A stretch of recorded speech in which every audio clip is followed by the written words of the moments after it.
بسم اللہ الرحمن الرحیم۔ السلام علیکم، welcome to my channel your pharmacist. خواتین میں پیدا ہونے والی پیچیدگیاں، ماں اور بچے کی صحت ڈیورنگ پریگننسی، ماہواری میں پیدا ہونے والی مشکلات کے حل کے لیے آج ہم بات کریں گے ایبرافولیک 500 کی، جو کہ ایک مشہور کمپنی ایبٹ کی تیار کردہ ہے اور یہ 30 ٹیبلٹس کی پیک میں اویلیبل ہے۔ آج میں آپ کو اس ملٹی وائٹامن کی کمپوزیشن، یوزز اور سائیڈ ایفیکٹ کے بارے میں بتاؤں گا۔ ویڈیو شروع کرنے سے پہلے آپ سے ریکویسٹ ہے آپ میرے اس چینل کو سبسکرائب کریں and not forget to hit the bell icon. سب سے پہلے ہم بات کرتے ہیں اس کی کمپوزیشن کی۔ اس میں ferrous sulphate, folic acid, vitamin C, vitamin B complex جس میں B1، 2، 6 اور 12 شامل ہے، نایاسینامائڈ، کیلشیم پینتھونیٹ شامل ہیں۔ اب ہم 1 بائی 1 ان انگریڈینٹس کے فائدے دیکھتے ہیں۔ سب سے پہلے بات کریں گے ہم فیرس سلفیٹ کی۔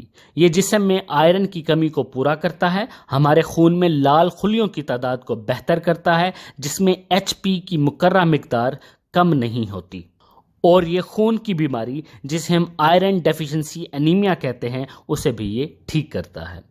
پھر فولک ایسڈ، یہ ماں اور بچے کی صحت کے لیے بہت زیادہ ضروری ہے۔ یہ بچے کی دماغی اور ریڑھ کی ہڈی کے مسائل پیدا نہیں ہونے دیتا، اور یہ ماں اور بچے کی دماغی صحت کو بہتر کرتا ہے۔ Vitamin C best antioxidant ہے۔ یہ قوت مدافعت کو بڑھاتا ہے، جس کی وجہ سے ہم بہت سی بیماریوں سے بچے رہتے ہیں۔ اور وائٹامن سی کا یہ فائدہ ہے کہ یہ ہمارے جسم میں آئرن کی ابزارپشن یعنی کہ جذب ہونے کی صلاحیت کو بڑھا دیتا ہے۔ اگر وائٹامن بی کمپلیکس کی بات کی جائے، یہ بی کمپلیکس ہمارے جسم میں اعصابی یعنی کہ ہمارے نیورل سسٹم کو بہتر کرتا ہے اور اعصابی کمزوری سے بچاتا ہے۔ نایاسینامائڈ، جسے ہم وائٹامن B3 کے نام سے جانتے ہیں، یہ ہماری سکن کے لیے بہت اہمیت رکھتا ہے۔ یہ سکن میں ایکنی جسے دانے ہونا کہتے ہیں، ہائپر پگمنٹیشن یعنی کہ چھائیاں، اور رنکلز یعنی کہ جھریاں، ان سے بچاتا ہے۔ یہ سکن کی گلو کو بہتر کرتا ہے اور سکن ٹون میں اضافہ کرتا ہے۔ اب آخر میں بات کرتے ہیں ہم کیلشیم پینتھونیٹ کی۔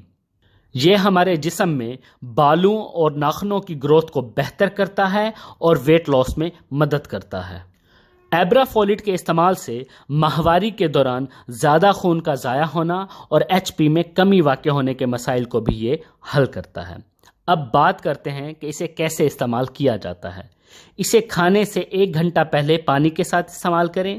اگر آپ کے معدے میں کوئی خرابی یا پرابلم ہے تو کھانے کے 2 گھنٹے بعد آپ اسے پانی سے استعمال کریں گے۔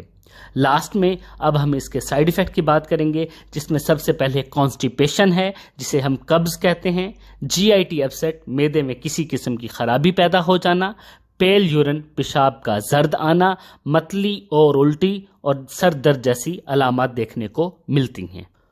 اگر آپ کو میری یہ دی گئی انفارمیشن اچھی لگے تو kindly like, share and subscribe. Thank you.